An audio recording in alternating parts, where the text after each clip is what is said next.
componente de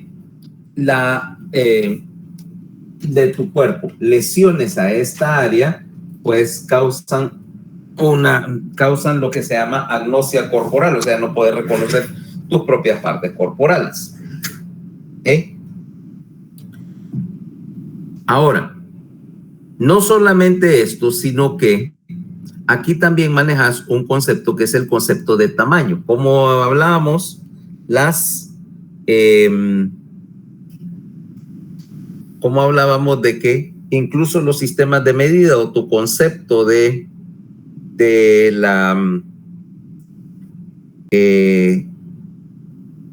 contenido versus continente, o sea, si cabe algo o no, está relacionado porque podés básicamente estimar tamaños. Ahora, veamos la otra área, área 7. 7 maneja, como decíamos, dos cosas, la integración de las demás columnas del tacto.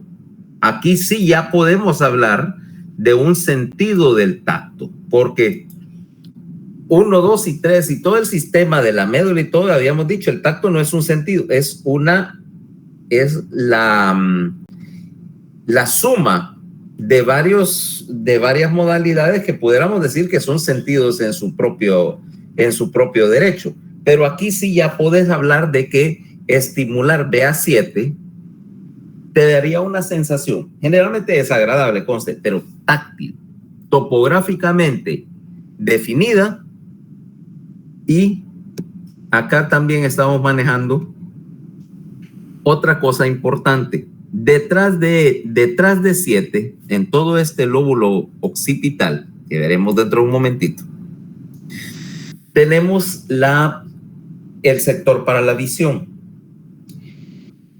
Y acá, cuando hablamos de corteza asociativa, uno de los conceptos, vaya que de hecho la definición de asociación es precisamente eso, juntar dos cosas que son realmente disímiles entre sí. La visión como un mecanismo a distancia para procesar imagen versus el tacto, que es un mecanismo de contacto directo. Obviamente que son dos cosas que desde el punto de vista de proceso son totalmente ajenas la una a la otra, pues diferente receptor, diferentes receptores, diferente procesamiento, pero acá podés juntar en BA7 las dos cosas. Y eso es crítico porque no es, o sea, no se necesita ser un gran experto para darte cuenta que gran parte de lo que yo estoy controlando implica la guía visual a un movimiento y el hecho de que yo puedo, si integro dos modalidades sensitivas, reconocer que hay características de una modalidad que también serían representadas o visibles con otra. O sea, vos asumís, por ejemplo, que si esto es de un color plateado, metálico y que obviamente refleja la luz, ¿no? Obviamente es reflectivo a la luz, o este termo, si refleja la luz. ¿Cómo sería texturalmente? Los objetos, ya sabes que puedes hacer esa asociación. Los objetos que son brillosos, reflectivos, son lisos en la superficie. Y que si es un brillo plateado, metálico, asumo que al tacto debe ser frío, porque metal y conduce el calor. Puede que me equivoque, pero en general yo pudiera asumir que se trata de eso. O sea, no esperaría que ese objeto tuviera la textura o una sensación táctil de la madera, ¿va?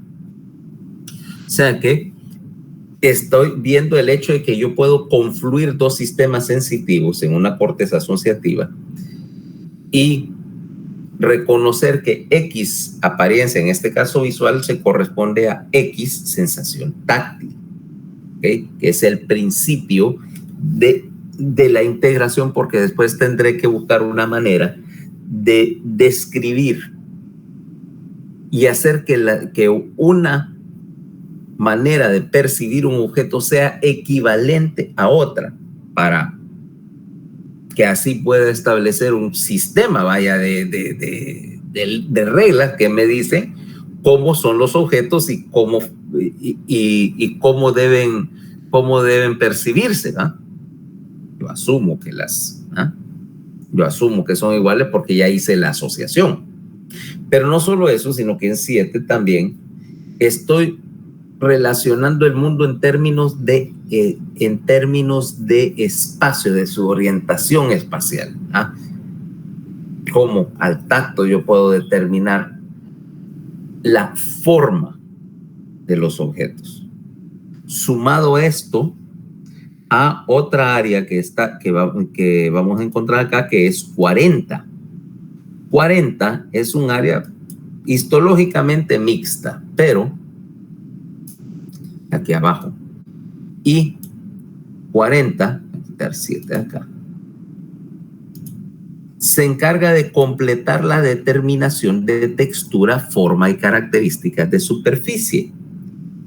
Y la suma de esas características de superficie me van a permitir una sensación,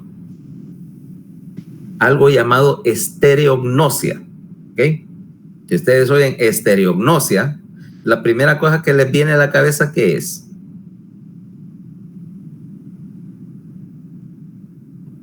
Y no es una emisora cristiana de FM. Estereognosia, transmitiendo en 94.5 FM. No, ¿a qué no? ¿Qué es estereognosia, Alison? Según esa descripción que te acabo de dar. ¿Y para qué sirve?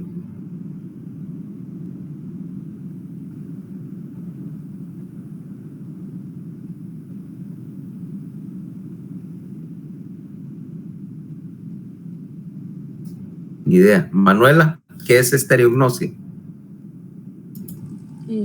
Diferenciar formas, texturas. Ajá. ¿Y para qué te sirve?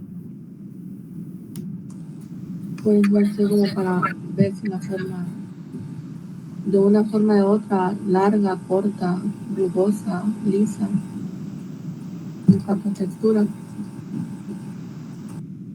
Vale. Tengo aquí en el bolsillo una moneda. ¿Cómo sé de cuánto es la moneda?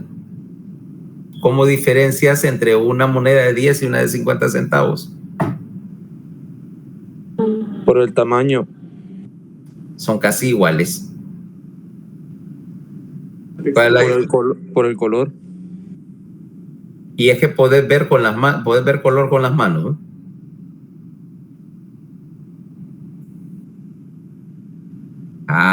Ok. O sea que pues, las monedas de 50 tienen un borde ahí en relieve, ¿va? Eso es estereognosia. Normalmente, si yo te dijera, bueno, por ejemplo, yo tengo este lápiz en la mano, pero sin embargo, mira, lo voy a poner aquí, lejos de mi campo visual. Y la capacidad para determinar textura y forma es que dice, bueno, siento la textura lisa del lápiz y la forma puedo identificar objetos sin verlos, ¿ok? Es más, agarrarlo y sin verlo, ya lo traigo en la posición correcta con los botoncitos estos, en la posición que yo lo pueda activar.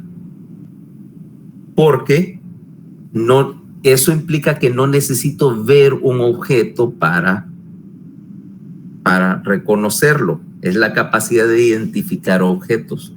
Y si solo tuvieras un sistema visual para identificar las cosas, quiere decir que si te quedas ciego, te llevó o un tren de ellas. El punto es que esa discriminación de textura es una de las es una de las características precisamente de lo que vamos a llamar tacto discriminativo. Todos esos sistemas epicríticos son necesarios para poder hacer eso, la identificación de objetos por tacto. Y además estás determinando otras cosas también. Por ejemplo, el hecho de que si un objeto es resbaloso porque te permite ajustar el agarre. Si esto fuera bien resbaloso, fuera liso, así como aceitoso, algo parecido, pues voy a cambiar mi agarre para que no se me caiga de la mano. ¿Ok? Ya que ya tengo varias modalidades. Ahora, desde el punto de vista de importancia relativa de los sentidos, porque vos dirías, bueno, las diferentes modalidades sensitivas lo que me están dando es información del exterior, y con esa información del exterior yo voy a construir una comprensión de lo que me rodea. O sea, estamos hablando aquí por el momento puramente de nuestra orientación alopsíquica, ¿ok? O sea, tu orientación en cuanto a tiempo, espacio y situación alrededor tuyo. Dirías que la mayoría de tu información, o sea, de tu percepción del exterior, probablemente es visual, tal vez un 70%. Vamos a usar números más o menos especulativos acá, pero digamos que ponele que el 70% de la información que yo necesito saber la obtengo por medios visuales. Tal vez un 20%, algo así, sería auditivos, o sea, escuchando mi entorno. El resto, principalmente el tacto. Gusto y olfato son para situaciones especiales. Dijimos, del olfato, muy poco ya. Nuestro tacto es menor. La mayor parte de la información que estás percibiendo es visual. Por lo tanto, sería lógico pensar que el sistema visual es relativamente más importante para nuestra percepción que los demás, y como procesar imagen es una cosa bastante compleja desde el punto de vista de capacidad de procesamiento, en términos de computadora, vaya. Es una de las cosas que más requerís espacio para hacer. O sea, ¿por qué? Porque la percepción de imagen no siempre es perfecta, ni siquiera es adecuada. Vas a tener que hacer un montón de transformaciones sobre la imagen. ¿Okay? Eso quiere decir que tenés que dedicarle un buen pedazo de la corteza, y tal vez un 25% de la corteza del hemisferio está dedicada a este tipo de procesamiento. ¿Por qué? Porque aquí vas a ver no solamente el análisis de imagen, sino el reconocimiento de patrones, por ejemplo. Y es algo que vos haces nativamente, pero si te das cuenta, las computadoras tienen enormes problemas resolviendo, ¿va? O sea, aquello de identificar imágenes por una computadora es un proceso que, a pesar de que le han metido un montón de trabajo, todavía está lleno de errores, todavía está increíblemente en su infancia, ¿vale? Lleno de errores, con resultados que a veces son ridículos. Va a ver que Google lleva años queriendo hacer eso, con la idea de que vos pudieras poner a la cámara de tu teléfono y funciona, vaya, apenas. Juntar la cámara del teléfono y usas Google Lens o algo así y tomas una foto. ¿Qué es esto? Y que tendría que reconocer e identificar que esto, por ejemplo, es un par de anteojos y un par de anteojos de tal y cual tipo y marca. Y eso las computadoras generalmente lo hacen muy mal. Sin embargo, yo no tengo problema nativamente desde una edad temprana para saber que esto es un anteojo. Y de hecho, que aunque tengo un surtido de ellos de diferentes estilos, que son básicamente variaciones de la misma cosa. Entonces, vamos a ver el sistema visual. ¿Okay? Pausa de 1 minuto. Ya vengo, no se pierdan. Vamos a empezar a ver la corteza visual.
Bueno, entonces, veamos el sistema visual. Y obviamente vamos a empezar nuevamente desde la entrada primaria y ver, porque aquí aquí tenemos un montón de procesamiento secundario, un montón de procesamiento asociativo como podrías esperar. Entonces veamos qué hay ahí.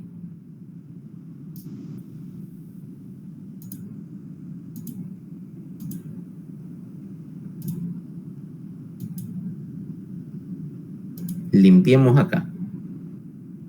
Y vámonos a la corteza visual primaria, que es el área 17. Mira la posición de BA17 en la cara medial del hemisferio. Estábamos acá y si vos ves, nuevamente lo que te decía, si vos vieras solo la cara lateral pensarías que BA17 es un pedacito, pero la mayor parte está aquí, en la cara medial, bordeando el surco calcarino. Ahora esta corteza, BA17, está recibiendo señal, obviamente, del núcleo geniculado lateral. Y es lo que vamos a conocer como corteza visual estriada. Aquí tenemos una corteza más o menos típica donde son prominentes las capas 2 y las capas 4. En particular la capa 4, aquí la capa 4 se va a dividir de hecho en 4 subcapas, alfa, beta, delta, ¿ok? ¿Por qué? Porque aquí el sistema, voy a cambiar un momentito la presentación, el sistema de representación de la corteza me interesa porque tenemos una disposición bien clara de las entradas a la corteza visual primaria. Voy a poner un whiteboard de estos. Permítame un momentito. Ahora, estoy.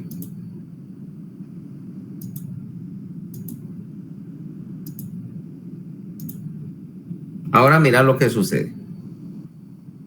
En primer lugar, vamos a definir una cosa. El campo visual. Si yo tengo acá, esta es la representación campimétrica de la visión. 1, 2. Espera.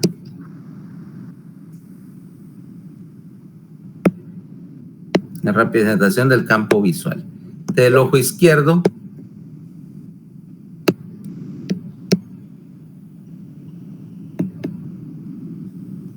del ojo derecho. Ves que aquí en el centro tenemos la representación de lo que se llama la visión central, o sea, la fovea retiniana, donde está la visión central y la visión en colores.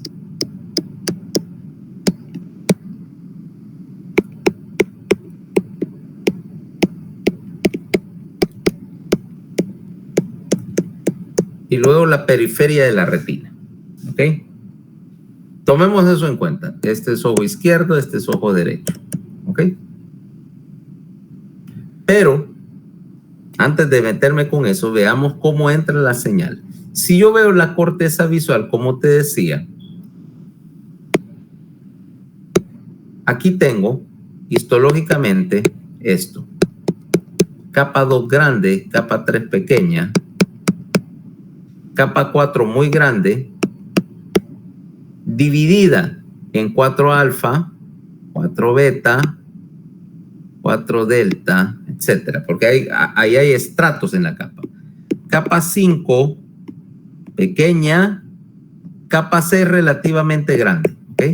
Porque de aquí van a salir un montón de fibras de asociación que van hacia la corteza visual secundaria. Ahora, mientras tanto, en el núcleo geniculado lateral, ¿va?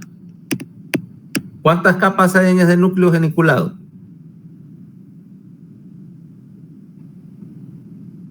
6. Y las vas a dividir así, mira. 1 y 2. 1, aquí está 1 y 2. Me representan un sistema. Este es el sistema magnocelular. Magnocelular maneja movimiento principalmente.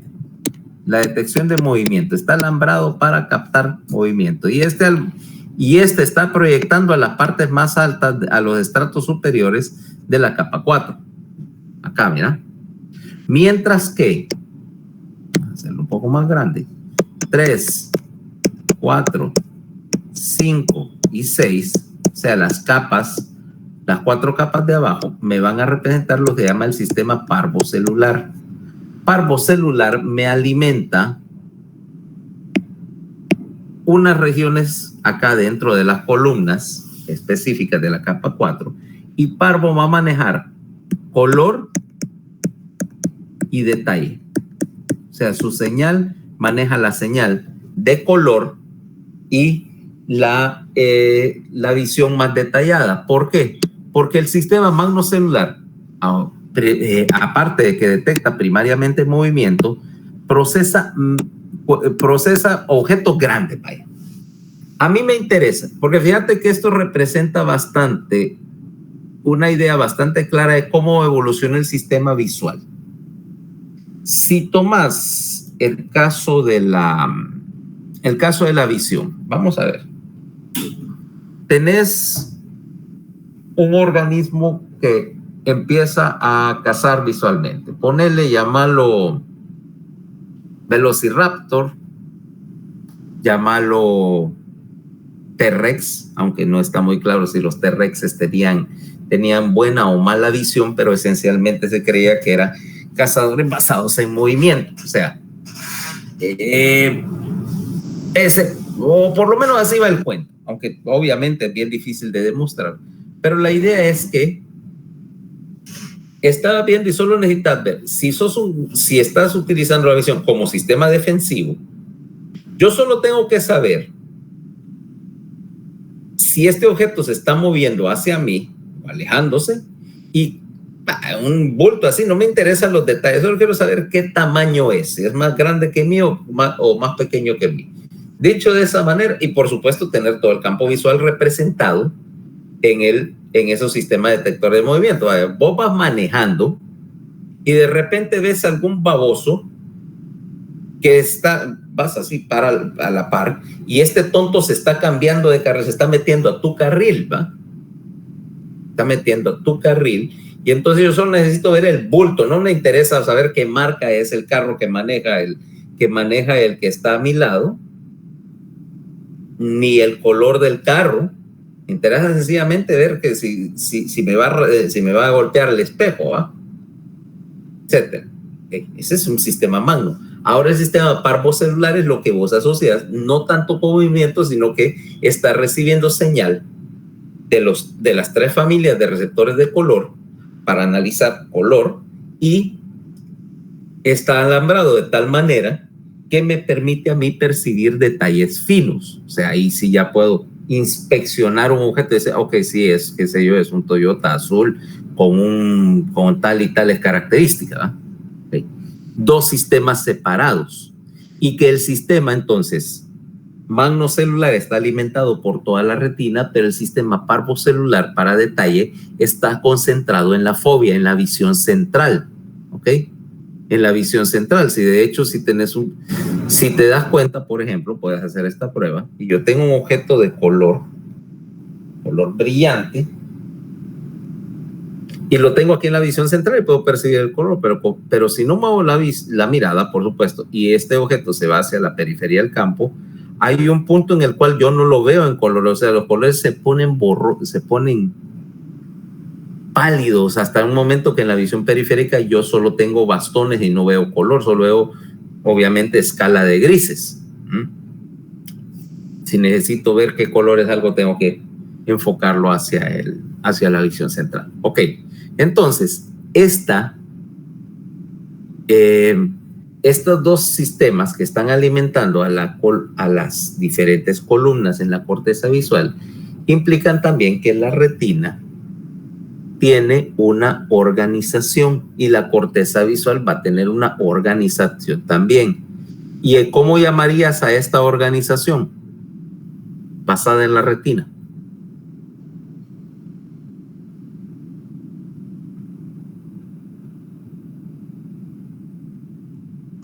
Retinotópico. Retinotópica. Quiere decir que cada punto en la retina está mapeado a un punto, a un sector específico de la corteza visual. ¿Ok? Entendido así, vaya, si querés verlo de esta manera, si la pantalla en que me están viendo tiene, qué sé yo, X cantidad, 1920 por 1080 píxeles, ok. Cada píxel en mi pantalla está mapeado a un punto, obviamente en el sistema en la tarjeta gráfica de la computadora, su equivalente, ok. O sea que yo puedo es la manera en que la computadora genera una imagen, ¿va? Envía una señal para controlar el píxel en tal posición, implicando que está mapeado. Eso se llama bitmapping en computación. Y nosotros en humano vamos a decir mapeo retinotópico. Entonces veamos cómo se ve. Si yo tengo acá, ahora pongamos un mapa de la corteza.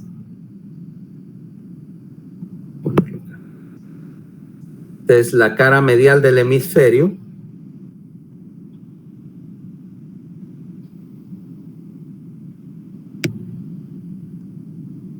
Voy a cambiar un poquito la proporción para hacerlo más fácil, no tanto.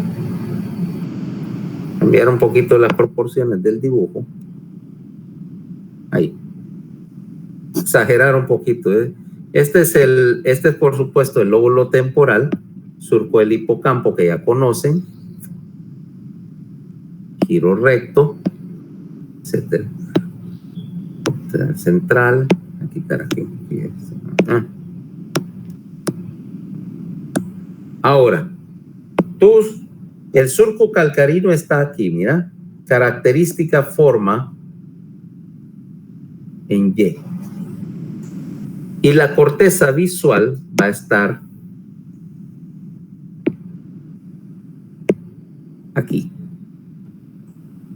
en los labios del surco calcarino. Entonces, la representación, vamos a poner que aquí está recibiendo la representación de las dos hemirretinas. Recuérdense que, por ejemplo, la corteza visual derecha estaría recibiendo la señal. Vamos a asumir que ese es el hemisferio derecho. Estaría recibiendo señal de acá y señal de acá. Ok. Ahora, la representación, vamos a dejarlo solo en un ojo para simplificarlo. Vamos a poner un punto acá. X. X está en la fóvea, ¿eh? En la parte de arriba de la fóvea. Y entonces X, aquí en la corteza, estaría acá, mira. Los objetos que están en el centro del campo visual están representados cerca del polo occipital. Vamos a poner aquí Y más en la otra mitad de la fóvea, y ese estaría Y en el otro labio del surco. Para ponerlo acá, Y, y aquí estaría X, mira. Espérate, vamos a quitar un par de curvas. Espérame, así. Que así está muy fea la representación y no se ve nada. Entonces, vamos a poner de nuevo. X estaría representado aquí, mira, X. Y estaría acá. Objetos que están en la periferia. Por ejemplo, aquí vamos a poner W. Aquí en la periferia, mira. W, mientras más te alejas del centro de la retina, más vas hacia el extremo central del surco. W estaría acá. Y puedo poner cualquier otro punto. Aquí le voy a poner, por ejemplo, R. R va a estar por acá. O sea, lo que me interesa es dos cosas. Primero, cada punto en la retina tiene un área en la corteza y está topográficamente determinado. La visión central está hacia la punta del lóbulo, hacia el polo temporal, el polo occipital, y dos, que la imagen de la retina está invertida, o sea que las fibras que vienen para la retina superior están en el labio de abajo del surco y viceversa. ¿Okay? O sea que ya tengo una topografía. Y acá, volviendo a la corteza, vos ves que esta área 4 tiene un montón de conexiones entrantes, de conexiones internas. Por lo tanto, aquí en la capa 4 vamos a tener una franja de fibras, de fibras internas en la corteza visual, que son las conexiones internas de ella. Esto es lo que se llama la estría de Gennari.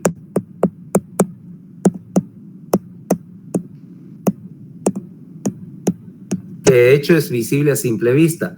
La definición anatómica, si así lo querés, de esta área 17 es que la estría de Gennari, o sea, el equivalente es de la banda externa de Beilanger, ahí está súper prominente y es visible macroscópicamente, representando el hecho de que aquí están entrando 1,4 millones de fibras para cada una de las cortezas visuales, que es más o menos el número de fibras que trae la cintilla óptica. 1.25 millones de fibras entrando a cada corteza, por lo tanto, y haciendo conexiones internas. Por lo tanto, la estría de Gennari te va a dar una indicación visual de todas esas entradas. Ahora, volvamos a la topografía aquí del, ¿cómo se llama? El Brain Tutor. La voy a cambiar.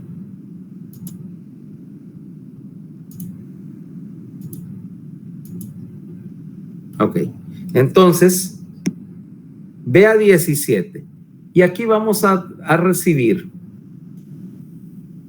una serie de señales. En primer lugar, tenemos que para cada punto de la retina yo voy a tener 6 columnas hexagonales para cada punto del mapa retiniano. O sea, cada píxel, si querés decirlo así, va a alimentar a 6 columnas. Vamos a ponerlo acá. ¿En qué consisten esas 6 columnas?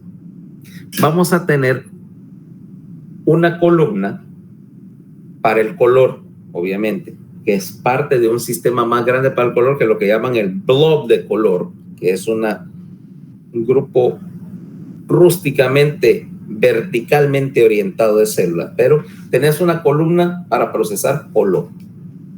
Luego tenés otra columna alimentada principalmente por el sistema magno, que procesa formas simples. O sea, aquí en la corteza visual esa columna te va a detectar cosas como una línea, un bulto, es decir, un bulto más o menos redondo o cuadrado o triangular, pero son formas simples.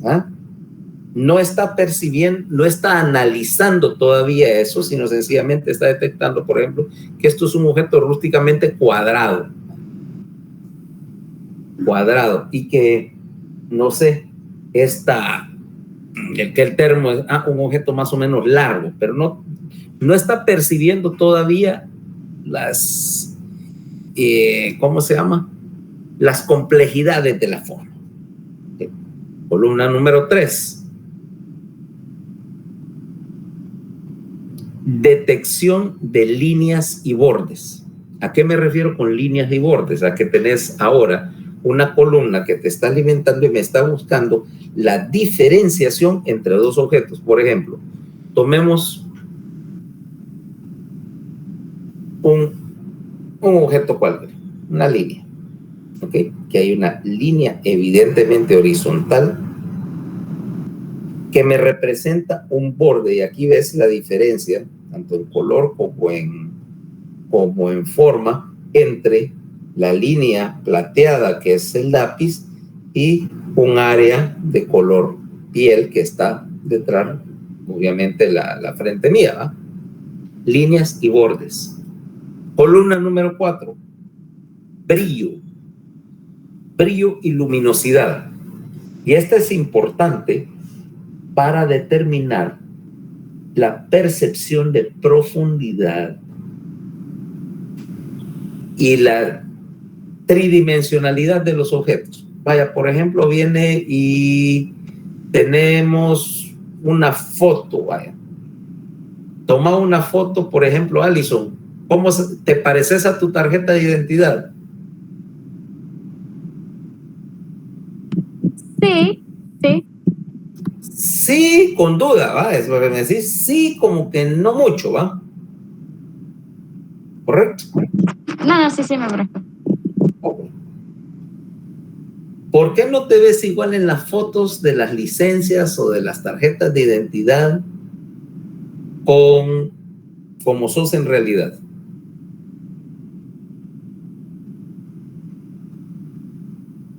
¿Cuál es la diferencia?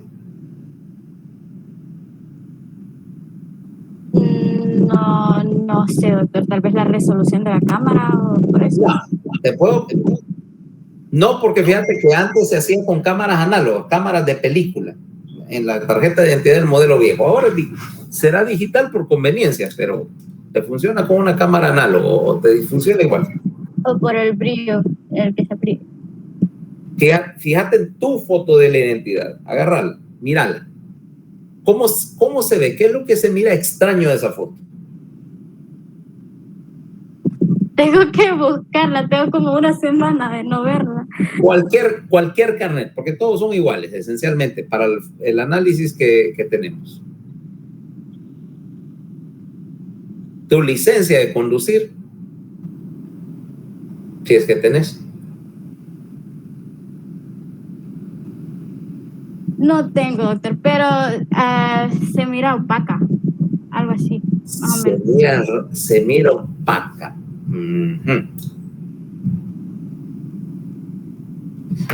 El problema es cómo te toman la foto para esos carnets.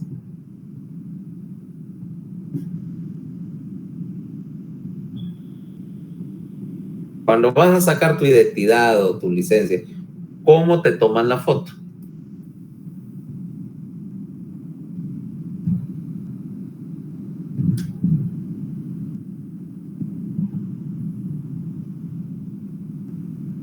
Pues a mí cuando fui me la tomaron con un teléfono normal, en una silla normal. En una silla donde tienen el teléfono de frente y le tiran el flash. Resultado, todas las fotos, el color de la foto siempre se ve como bien difuminado, bien borroso, y tu cara se mira diferente. ¿Por qué? Aquí es donde voy con lo de brillo, con lo de luminosidad y brillo, que se refiere al concepto de luz y sombra. Muy rara vez vos tenés la luz que te entra directo, así directo. Generalmente en condiciones normales la luz viene de arriba, ¿no? Es iluminación natural. Y vos casi nunca estás viendo de frente al sol. Ahora mira qué es lo que pasa. Yo pongo una luz. Vamos a agarrar una luz.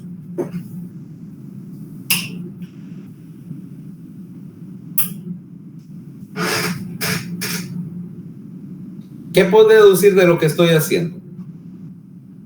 Mira dónde tengo la luz, viniendo de un lado. ¿Qué pasa?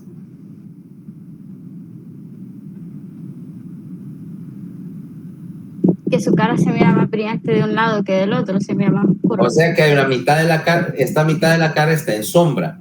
Y que por supuesto, bueno, voy a exagerar acá. ¿Eso qué te quiere decir? Que mi nariz, que es más prominente que el resto de la cara, proyecta una sombra. Y esa sombra es más grande mientras más grande tenga yo la nariz. Aquí tengo la ventana, cerrar acá para quitar esta luz frontal. Ahora mira, es una luz más natural. Ves que por ejemplo, mis ojos están en sombra, pues están hundidos, ¿va? Están hacia adentro. Por lo tanto, hay un poco de sombra. Yo tengo acá, este lado de la cara, mira que está en sombra y así. Hay una proyección de la sombra y una diferencia de claridad. Esa clase de detalles que estás percibiendo sobre luz te ayudan a determinar si algo está proyectando sombra o no, si está hundido, si está en receso, si los puntos los puntos salientes, frente, cachetes, nariz, están más claros. O sea, eso es una cuestión que vos aprendés cuando estás aprendiendo a dibujar. Vaya. Estás aprendiendo a dibujar o a pintar. Y esa información, de hecho, es lo que hace un buen pintor para que tu cara se mira natural. Esas variaciones de tono es lo que hace que tu cara se mire bien cuando cuando ves un cuadro bien hecho. Vamos a poner un cuadro, vaya, vamos a poner este.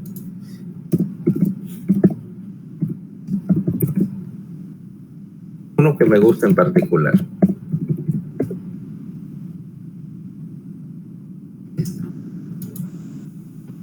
Mira, por ejemplo, este. Ponerlo.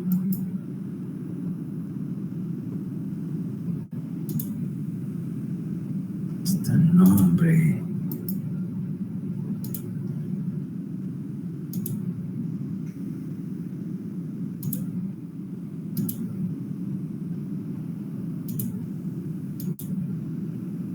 Déjame buscar uno. Es que ando buscando uno en parte. Ahí viene.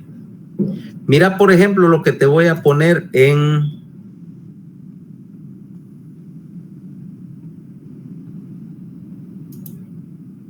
este cuadro. Espérate. Acordate, es un cuadro, es una cuestión plana. Es una cuestión plana que el pintor está usando colores más claros para darte esa impresión de luz, ¿va? Pero mira cómo se ve. Este me gusta en particular. Joaquín Sorolla trabajaba muy bien. Mira cómo, por ejemplo, las reflexiones de la luz te dan eso, mira, ese aspecto como de tridimensionalidad, a pesar de que eso obviamente solo es pintura sobre un trapo, sobre un lienzo.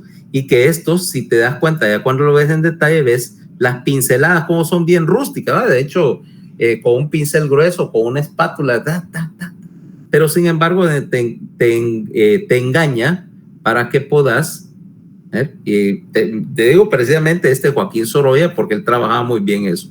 Entonces estás trabajando luminosidad, brillo y sombra, y la sombra te da ese aspecto. Mira, proyecta una sombra acá y sabes que la luz viene de este lado, y que por supuesto, por ejemplo, el brazo, que está brilloso y más claro, está más prominente, por ejemplo, que el torso, que está en algún tipo de sombra, y así por el estilo. Ok. Entonces, esa columna solamente color. Ahora, tenés una columna parecida que maneja el color, brillo y oscuridad, que es independientemente del color realmente. Yo puedo ver brillo y contraste en una imagen en blanco y negro. La otra es precisamente contraste, o sea, el hecho de que yo estoy haciendo contraste para hacer detección de borde. Detección de borde, por ejemplo, te representa el hecho que vos ves acá, por ejemplo, en tu pantalla, el respaldo de la silla, cómo me hace un contraste bien notable contra el blanco de la pared o contra el color beige de la piel, ¿verdad? Que hay una línea, fíjate, estimula la columna de líneas y bordes y estimula la columna del contraste para hacerme detección, separar objetos. Y entonces yo tengo otro contraste aquí entre el verde de la camiseta y el negro porque me ayuda a diferenciar objetos. Okay. Fíjate bien, y por supuesto la sexta y última columna, que es la columna que está detectando movimiento, y no solamente que hay movimiento, sino la dirección del movimiento. O sea que, si te das cuenta, esas 6 columnas son independientes la una de la otra, cosa que me va a interesar porque yo no necesito tener a las 6 columnas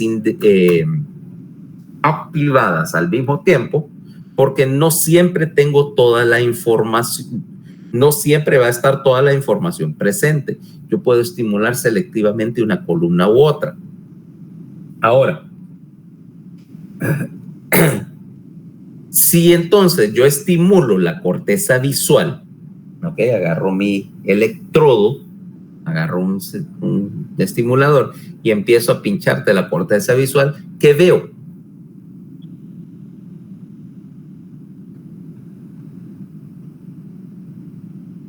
¿Qué veo si yo empezar a agarrar y pasar una corriente eléctrica a la corteza visual, tic, tic, tic, a estimular áreas de la corteza visual? ¿Qué vería?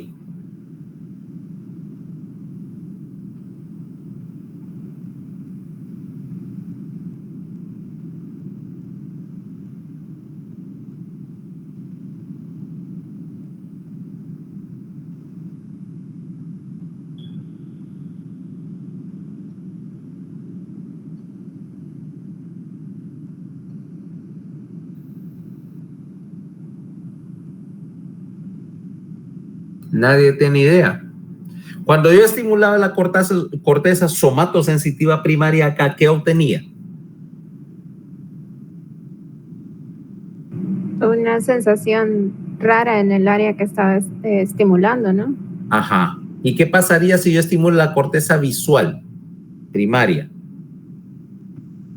¿No se verían como lucecitas o algo así, como luz? Exacto, es lo que ves, lucecitas, rayitas, chispas, manchas coloreadas o sombras, o sea, cosas, pero no son imágenes, porque nuevamente ahí estás procesando componentes de imagen. No estás viendo nada todavía, en el sentido de que nosotros definimos, vaya, nuestro concepto de ver es básicamente el concepto de que yo estoy reconociendo una imagen. Ahí no estoy formando una imagen, estoy formando piezas de una imagen. Ahora, en primer lugar, el proceso componente, porque no siempre una imagen tiene todos los componentes. Por ejemplo, una foto no tiene un componente de movimiento, a menos que sea en las películas de Harry Potter, donde la foto se mueve, ¿va? Pero en general una foto es estática. Es más, puedo perder más de una columna porque pudiera ser una foto en blanco y negro y no hay componente de color ahí. Componente de brillo, los bordes. Yo puedo quitar un montón de información de una imagen y aún así ser relevante. Vaya. Si yo tengo, por ejemplo, vamos a buscar un plano, un diagrama. Mira, por ejemplo, acá. ¿Cuánta información voy a quitar de esta cosa? Voy a quitar acá. Vamos a poner, aquí tengo unos planos. Vamos a ver con lo que estoy trabajando. Déjame buscar unos. Aquí, por ejemplo, mira este plano. Ahí obviamente no hay información de movimiento, no hay información de color. Línea y borde sí, y forma.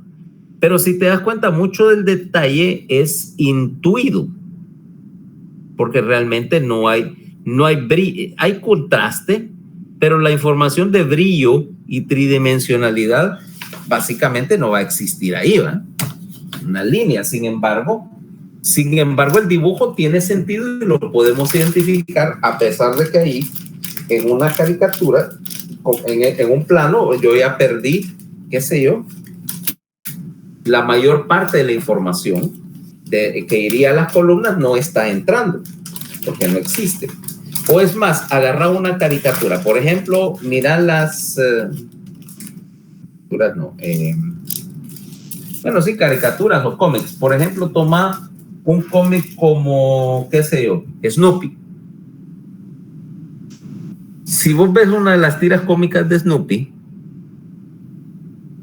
no hay fondo, o sea, están los personajes, está Snoopy, está Charlie, Lucy o Linus, pero lo que se ve en el fondo solo es una rayita para representar el suelo, pero no ves casas ni nada, y se entiende que están frente a su casa o en la calle, pero eso no lo incluye y no deja y no deja de tener sentido para nosotros, porque vos estás intuyendo o estás tratando de reconstruir la información a partir o de sacarle sentido a partir de algo que está incompleto. ¿Okay? Que ahí es donde vamos con el siguiente paso del procesamiento de imagen. Yo tengo que tomar esos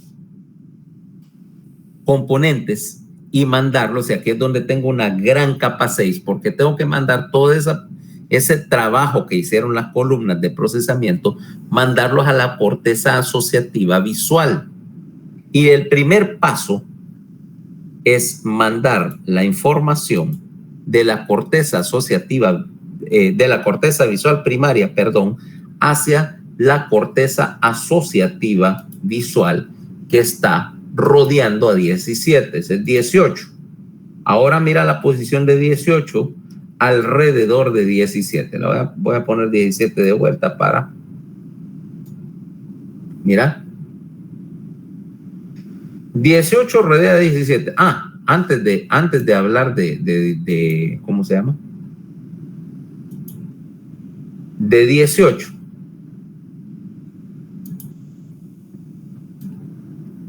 Me faltaba mencionar otro asunto. Vos decís, bueno, si yo tengo en DA17 recibo información de las dos retinas que puedo comparar y estas columnas también están organizadas de tal manera que va a haber dominancia de una retina sobre la otra. Quiere decir que un ojo es dominante sobre el otro en el sentido de que a la hora de un conflicto o a la hora de procesar, vos utilizás naturalmente un ojo más que el otro para percibir detalle. Eso es lo que llamamos dominancia ocular. ¿Ok? Se me olvidaba. Ahora, tomemos a lo que estábamos. Vea 18. 18 está tomando los componentes que salieron procesados de 17 y los está juntando para hacer una imagen. ¿Okay? Está creando una imagen a partir de los componentes, pero además me permite hacer, 18 me permite hacer algo que es muy interesante, es procesar las transformaciones. ¿A qué me refiero con transformaciones? Tomemos acá.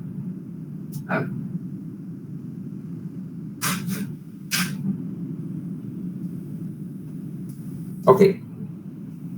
Mira, por ejemplo, a qué me refiero a transformaciones en términos de desplazamiento. Ves el avioncito. Ok. Ahora, poder reconocer, si yo lo pusiera así al revés, es lo mismo, ¿va?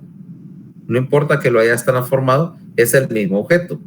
Ya sea que lo ponga así, lo ponga para arriba o para abajo, vos reconoces que es el mismo objeto independientemente de qué ángulo lo estés viendo, ¿va? Aquí es lo mismo que acá, es lo mismo que acá. Es el mismo objeto, ¿cabal?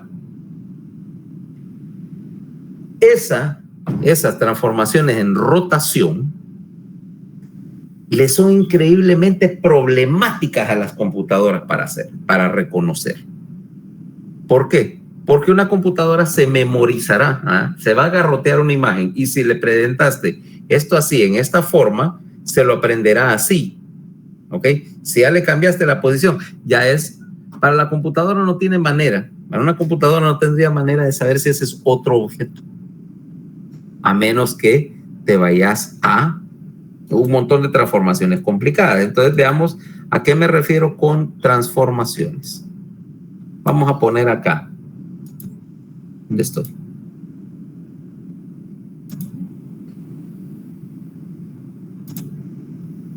Vamos acá. Mira, por ejemplo.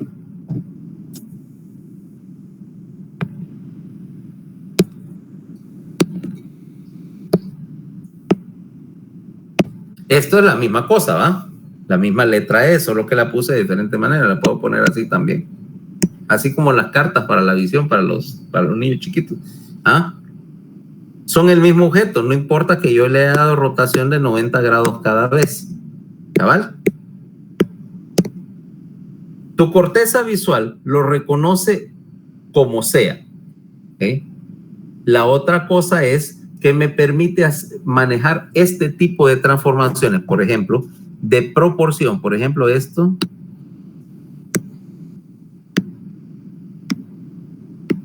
es la misma letra A, ¿va? O que tengo, por ejemplo, cualquier angulación, cualquier transformación, estiramiento, y que esto y esto es lo mismo. Cualquier transformación de rotación, de inversión, de desproporción, el BA18 lo va a resolver haciendo que esto y esto y esto y esto sean iguales, son equivalentes, porque es capaz de reconocer y compensar y reconocer un objeto aunque no lo vea desde el mismo ángulo, cosa que, por ejemplo, a una computadora le cuesta muchísimo hacer. ¿Okay? La otra cosa que vas a ver es que, por ejemplo, vos podés reconstruir, vaya, por ejemplo, eso que estás viendo no es un círculo completo. Sin embargo, ves que eso, si yo quisiera hacer una letra O rápida y tal vez me cae, y tu corteza visual rellena el pedacito faltante. ¿Ok? Me permite, mira, reconstruir una información incompleta. Es como ver, por ejemplo, esto es información incompleta. Mira, de este sentido. ¿Y ves que dibujé?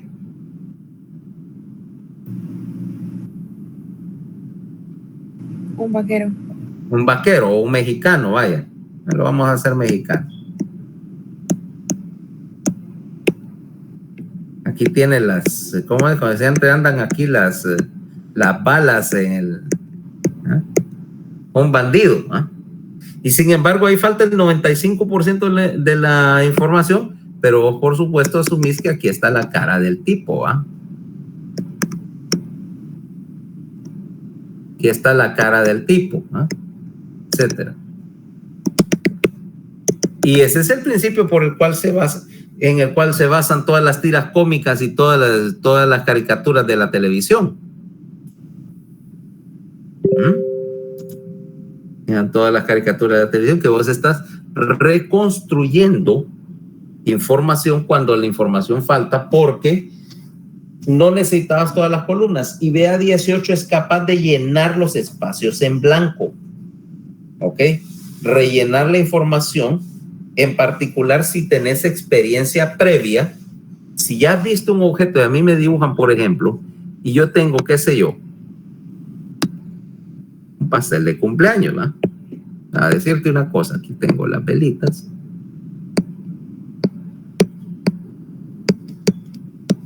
Tengo las velitas.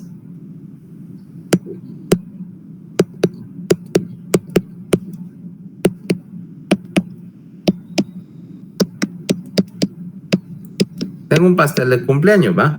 Y aquí tengo, etcétera. Y yo vengo y le quité la mitad del pastel. Sin embargo, vos podés reconstruir el faltante. Ese es el trabajo de 18, convertir la información columnar, ¿ok? Que venía de 17, y reconstruirlo y convertirlo en una imagen. En una imagen, a pesar de que tu percepción sea incompleta. Y la percepción incompleta es muy común. Vi algo, por ejemplo, yo voy pasando en el carro y viene Cristel en su carro y como lo cruzas, pero sin embargo yo la reconocí, a pesar de que en medio segundo que la vi, obviamente no tuve tiempo para percibir todos los detalles, pero percibí suficiente como para poder hacer el análisis visual suficiente para reconocerla. Ahora,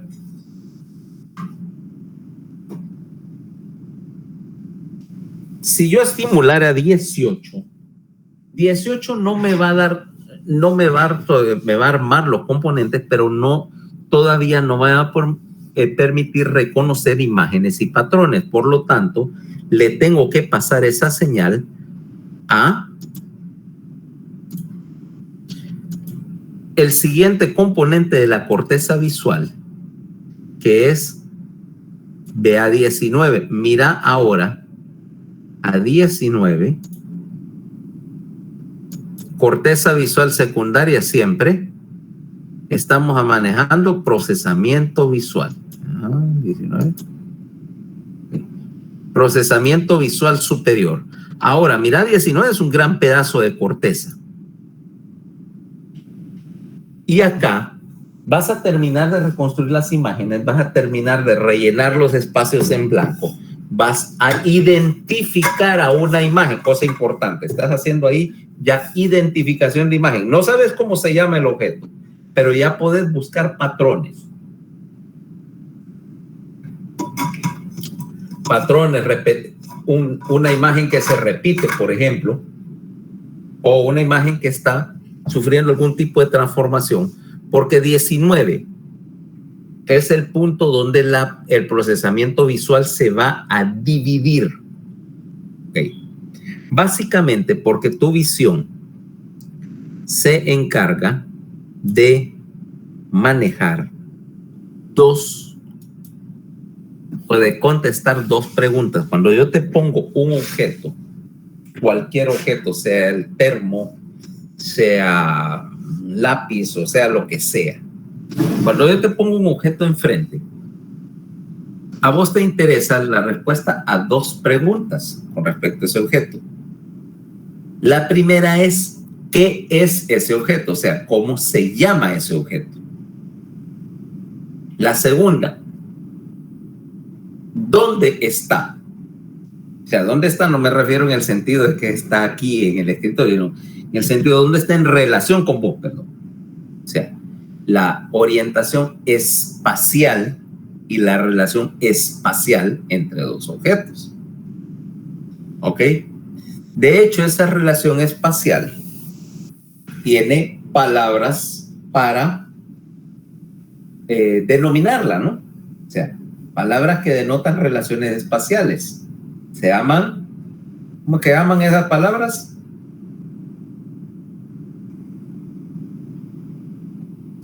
A ver.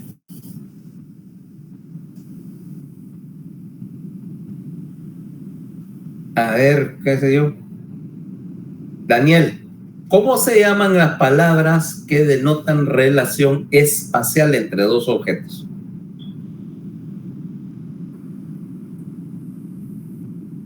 No. Esas son, bueno, sí, pero ¿cómo se llaman ese tipo de palabras gramaticalmente? No son los adjetivos. No. Adverbios. Tampoco.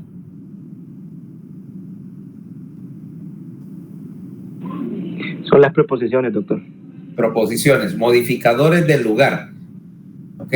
Propositions. O sea, adverbios son modificadores de acción. ¿Ok? De acción, de actividad.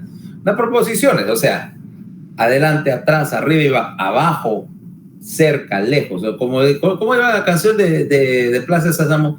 Alrededor, alrededor, alrededor, alrededor, arriba, abajo, a través, cerca, lejos. ¿Ah? Archibaldo cantaba esa canción. La relación espacial. Entonces, ahí vas a dividir, porque la respuesta a esas dos preguntas en términos de identificación visual se van a ir en dos direcciones diferentes, que vamos a llamar las dos corrientes visuales. La primera es la corriente visual dorsal, que se encarga del procesamiento espacial. Y aquí tenemos que la ruta de la información va a ir de 17 a 18 a 19, ¿ok? O sea que implicando que ahí tenés un montón de conexiones de asociación cortical. Y de hecho tenés ahí parte de los fascículos que ya vimos, los fascículos longitudinales superior e inferior, que son parte de ese mismo sistema de asociación.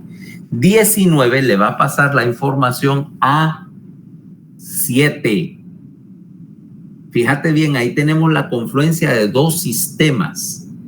19 y 7. 7 era parte del sistema del somatosensitivo primario y el sistema visual. Estás integrando dos modalidades, pero como 19 también procesa, como 7 también procesaba esas clases de conceptos de relación espacial en parte, aquí estás identificando y estás haciendo un mapa visual de tu entorno, ¿okay? Esa corriente visual dorsal entonces me permite, por ejemplo, describir, y estoy, vaya, ¿qué tengo? En donde estoy sentado en mi silla, digo, bueno, arriba de mí el techo y el aire acondicionado. Frente a mí, la computadora que estamos hablando, que estoy usando para hablar de esto, y la ventana. Detrás de mí, pues obvio, un escritorio y una serie de otros chunches y otra silla y demás. A mi izquierda, un anaquel ahí, un mueble donde hay un televisor. Esa clase de mapa visual, yo empiezo a decir, ok, si tal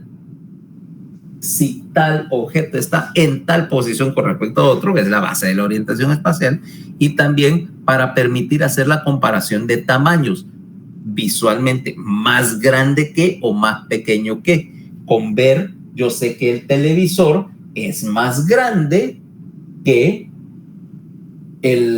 ¿cómo se llama?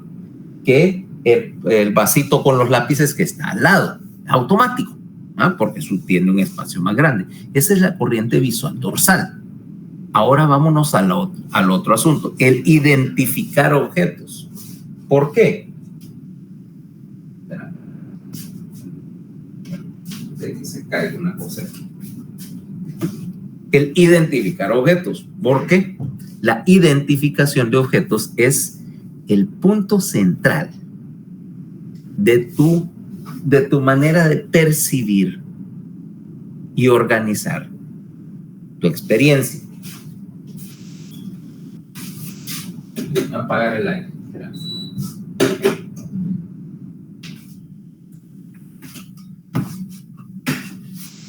Si te das cuenta cómo clasificar para poder comprender, para poder, ¿cómo se llama? Dominar o manejar algo, tenés que comprender qué es, tenés que reconocerlo. Y una vez que reconoces algo, tu tendencia natural va a ser a clasificar los objetos, ¿ok?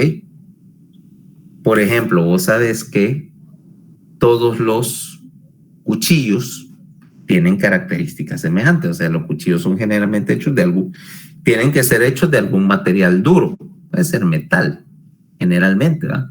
O sea, no puedes hacer un cuchillo de foam, de esponja, ¿verdad? Por lo tanto, tienen que ser duros, ¿verdad? Entonces, todos los cuchillos, objetos duros, tienen punta, tienen un filo. Estás clasificando las cosas y una de las maneras más prácticas de hacerlo es por sus características visuales. ¿Okay? O sea, que tenés que reconocer características de un objeto. Entonces, para clasificar el objeto y tenés que darles un nombre, ¿ah? Es decir, ¿qué es esto? Ahí viene el ¿qué es esto? No, esos son unos anteojos y que por lo tanto tienen que tener ciertas características comunes con todos los demás anteojos del mundo, ¿ah? O sea, tienen que tener un par de cosas para sostenerlo, ya sea la nariz o las orejas. Obviamente ser transparentes.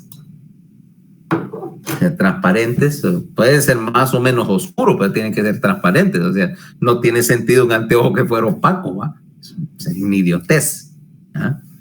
Entonces, toda esa clase de cosas es lo que estás tratando de resolver con la corteza visual, en lo que llamamos la corriente visual ventral. Veamos, pues, cómo está hecho. Eso mañana vamos a tratar el procesamiento visual superior. Entonces, ya vimos la corriente dorsal. 19 transmite, decíamos, principalmente a 7. Mira, la ruta visual dorsal, e indirectamente a 5.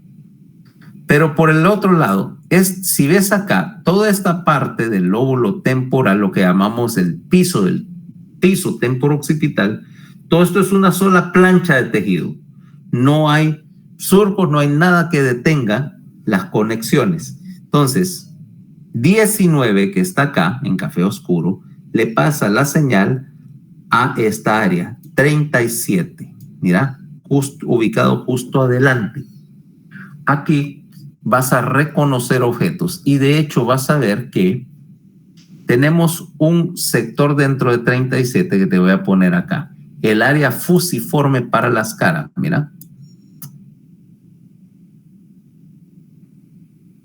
Este sector es el área más interesante de todas. Es la primera área que te da información o la primera de que está funcionando. La primera área de la corteza que demuestra dónde es, que está viva y activa, junto con este sector, el complejo lateral occipital, ¿ok? Pero por ahorita vámonos a este complejo lateral occipital, que es principalmente ubicado en 18, este es donde tenés, por así decirlo, vamos a hablar de esto, la representación de las formas, ¿ok? Donde aprendes a identificar forma. Y aquí, FFA, área fusiforme para la cara, donde está representada la localización para ubicar una cara. Ok, voy a ponerte de nuevo este. Este sí es 17, 18, 19, 20 no. 20 todavía no, pero bueno. 19, 37, ahora sí, 37 y 20. Y 20, que es el último paso del procesamiento visual superior. Entonces, la corriente visual ventral, ¿ok? O sea, el procesamiento de identificación y categorización de objetos. De 17 a 18, de 18 a 19, de 19 a 37, de 37 a 20. Aquí es donde nos vamos a quedar con esta discusión y mañana vamos a ver el procesamiento visual superior y el procesamiento auditivo para terminar todo el sector, para terminar con todo el sector sensitivo. ¿Ok? Entonces, mañana continuamos con esta discusión. ¿Preguntas? Yo sí tengo una pregunta, doctor. Ajá. Para como la reconstrucción de palabras, por ejemplo, cuando está una frase y se cambia la E por un 3 y se cambia la L por un 1, ¿siempre sería la corteza BA18 la encargada de esa reconstrucción o sería otra cosa? Es BA18, o sea, es el hecho de que puedes hacer equivalencia de formas similares, ¿ok? O sea, porque vos te aprendes eventualmente a leer la palabra, por ejemplo, como un todo. O sea, al principio estás leyendo letras individuales, pero después aprendes, con poco entrenamiento, a leer una palabra entera. Que eso es lo que entrenas con esos cursos de lectura rápida, por ejemplo. Aprendes a leer la frase en un bloque, vaya. Yo sé que, por ejemplo, vas y hay un rótulo de alto, vaya. Yo no tengo que leer alto. Tal vez si estuviera tratando de leer un rótulo equivalente en ruso o en chino y tengo que reconocer los caracteres y armarlos. Pero como yo ya sé que dice alto, ya me aprendí la palabra, entonces alto, me detengo. Es más, ahí es donde pudiera decir atlo. Vaya, que alguien escribió mal el rótulo y realmente dice atlo. Puso mal la letra en este. Sin embargo, como yo ya reconozco suficientes características, sencillamente interpreto una transformación y sé que quiere decir alto. ¿Ya?